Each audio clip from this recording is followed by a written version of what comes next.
थे वो, और थोड़े इधर उधर के और आ गए। बाकी जितने भी लोग हैं ये सब के सब यहाँ स्थानीय हैं, ये नए लोग।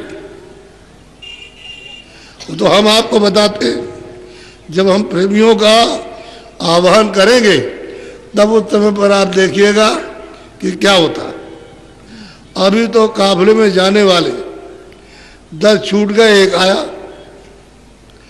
और घर में परिवार में 2 आए तो 15 छूट गए।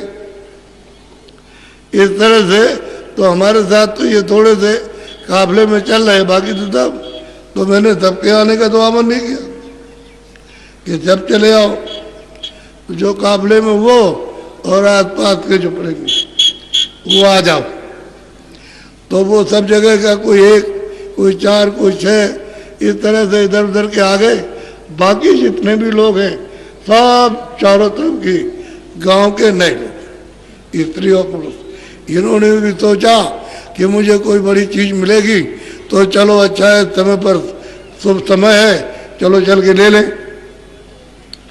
तो ये धन से, दौलत से, सोने चांदी से, हीरे जवाहरात से बहुत कीमती।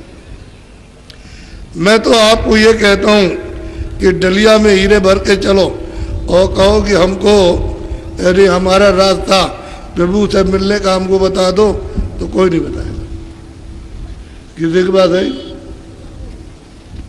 जिसके पास है वो बताएगा, और वो इसकी कीमत नहीं, वो एक तो कुछ नहीं समझता है, मिट्टी समझता है। तुम दे भी जाओ तो क्या करेगा, मिट्टी है, क्योंकि ये हमारे काम तो आएगा नहीं, उसके लिए मिट्टी। ये चीज़ अमोलक है, ये चेतन है, वो जड़ है।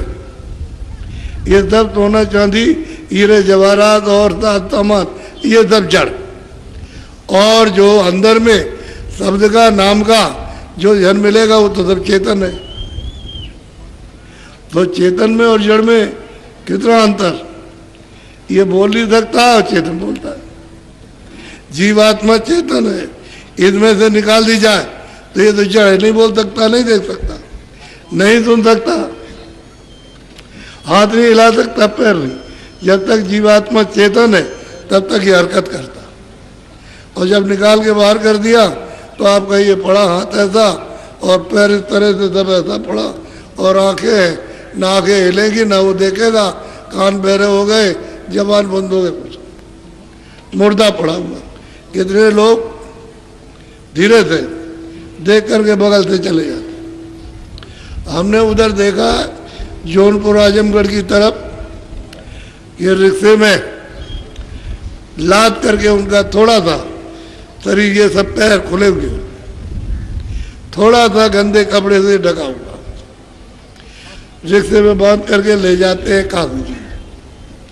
तो हमने रिक्शे वाले से पूछा, हमने भाई घर वाले खरीदे, कह ले मैं रिक्शा मजदूर आदमी, मैं ये सोचता हूँ कि इसका कोई नहीं है तो मैं ही लाद करके बगैर किराए के और मैं पहुँचा दूँ, मैं भी जब जाऊँगा तो मुझे भी इस तरह से कोई पहुँचा देगा, तो मैं इसलिए इसको बगैर किराए के लिए जा रहा हूँ, इसके साथ कुछ नहीं। यह कहीं पैर खुला, कहीं सर खुला, तो कहीं हाथ खुले, ऐसे चले जा। कोई कपड़ा देने वाला, इतने लोग नजर ही नहीं आते कि इसके ऊपर में कपड़ा डाल दे, ये हालत है। तो ये तो जड़ है। जब जीवात्मा थी तो चलता फिरता, देखता सुनता बोलता, जब निकाल दी गई तो ये मिट्टी हो गई। क्या करना? अब आपको ये सोचना है कि भाई हमारा यहाँ कौन है। हम तो अज्ञान में फंसे, मोह ममता में फंसे हुए, लोभ लालच में, इसमें फंसे हुए मोह में कि भाई हमारा। लेकिन सही बात है कि तुम्हारे सामने 20 बरस का बच्चा जब जाता है तो रोते तो तुम जरूर हो, लेकिन ये बोध नहीं कि इसमें कुछ नहीं। अब वो पढ़ा, क्या आप कर सकते हो? क्या किया? तो चला गया। अब ये क्रिया बाहर की है, तो ये क्रिया निभाते हो जो कह दिया कि भाई जाओ नहाओ धो, ये करो, 12वां 13वां, ये तीसरा चौथा, और ऐसे करो। वैसे उससे होता क्या? उससे उसको कुछ मुझे और ये खिलाओ वो खिलाओ और तेरही खिलाओ, ये उससे कुछ नहीं होता। वो जो भी करोगे तेरही वगैरह खिलाओगे पिलाओगे वो सब तुमको लाभ मिलेगा, उससे कुछ नहीं मिलेगा। वो तो इधर भी हिसाब हुआ और उधर लेगा उसको बंद कर दिया, वहाँ कहाँ जाने वाला। अब आप अंधे हो कि उसको कोई लाभ नहीं होगा। वो न मतलब ये है कि उसकी गति होगी, न 84 से निकलेगा न नरकुल से निकलेगा, लेकिन तुम यहाँ उसके नाम पर ये करते और समझते हो उसको पहुंच गया होगा। तुम इतने दिन यानी मतलब ये है कि आप उधर कुआर के महीने में श्राद्ध करते रहते हो, उसको कुछ नहीं मिलता। जो कुछ भी करोगे वो तुम अपने लिए। अब ये भ्रम है कि हम उसको पहुंचा देंगे। कैसे पहुंचाओगे? आपके पास में कोई उसका रास्ता है पहुंचा रहे, आपने देखा ही नहीं, क्या पहुंचाओगे?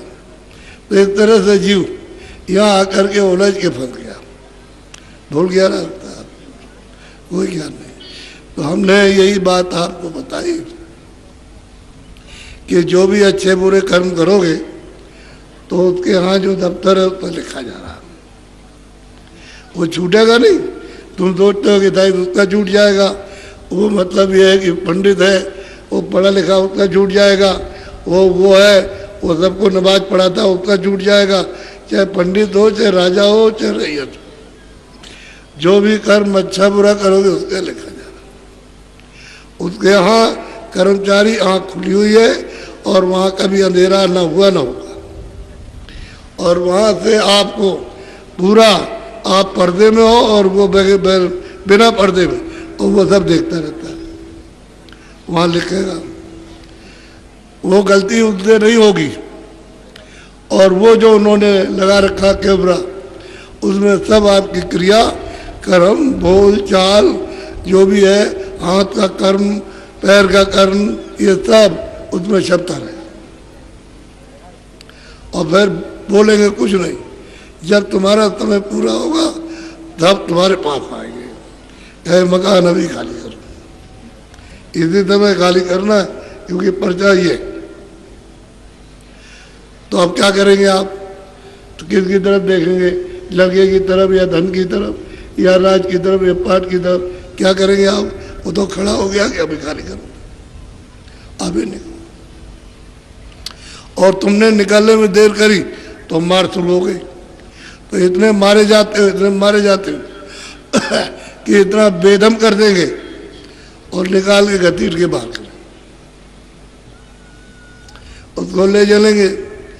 जैसे ऐसे शब्द से फंसाया, शब्द में फंसा करके तुरंत को जीवात्मा को रूह को फंसा कर और जो खींचा सिपाही ने तो सट से बाहर और ले गए वहां ले जाके खड़ा कर दिया। खींचेगा नाम ही से, आवाज से खींचेगा। उधर हिसाब आपका हुआ, कितनी देर लगती है? 1 मिनट भी पूरा नहीं। सब दिखा दिया, लिखा हुआ सब कैमरे का छपा हुआ, सब दिखा दिया। पूरे 60 बरस का 70 बरस का 100 बरस। पूछ लिया कि तुमने इसमें कुछ पुण्य किया? तो कुछ नहीं किया, बहुहुक्म सुना दिया, सजा दे दी तुम। तो सजा दे दी, उसको ले जाएगा सिपाही वहाँ, उन नरक के सिपाही अलग, उनको दे देगा वही है। इसको इतने दिन ये जलाओ, इतने करोड़ बरस तक इसको काटो, इतने लाख बरस तक इसको चढ़ाओ, इसके बाद में ये फोड़ो, इसकी आँख फोड़ो, और मतलब यह है कि इस पर सलाइयाँ इसके पेट में मतलब लगाओ। 1 2 अनेक नाम के नर। तो तुम वहाँ जाओगे बच्चों तो कौन तुम्हारे लिए अच्छा करे? अब चिल्लाओगे। वो निर्दयी दया नहीं नामे, उनकी त्रास से, उनकी मार से, उनकी यातना से जीव मर जाते हैं। अब ये चिल्लाती है क्या कर? काम तो इनसे बन गया। तो ये है विधान मृत्यु का। ये पाप है पुण्य, अच्छा है बुरा है, न्याय अन्याय, सबको पूरा पूरा खुल्लम खुल्ला अधिकार है, उसके हाथ में कुछ नहीं। इसलिए तो उसकी बन आई, नहीं तो सब जीवात्माओं को ले जाता। ये मालिक की जीवात्मा है, सबको अभी तक ले गया होता, लेकिन उसने कहा हमने तुम्हें अपने पास कोई अधिकार नहीं रखा, हमने तो सब उनको दे दिया कि तुम जो खाओ अपने मन से, अपने चित्त से, अपनी बुद्धि से, अपनी वाणी से और अपने मतलब ये शरीर से जो चाहो सो करो, हमारे घर का कुछ नहीं, और वो जो करोगे उसका फल हम देंगे। सीधा साधा तो अब ये है कि हम तो सबको समझाते हैं, सबको याद कराते सुनाते हैं कि भाई इसमें किसी जात का भी कोई हो तो ये सुनते लो कि वहाँ जात आत कुछ नहीं, खुद तो तुमने क्या किया है वो देखना और उसका फल देना। इसलिए आप जो क्या कर रहे हो ये बड़ी ताकत ढूंढ रहे हो कि हमको अंडे में ताकत मिल जाए।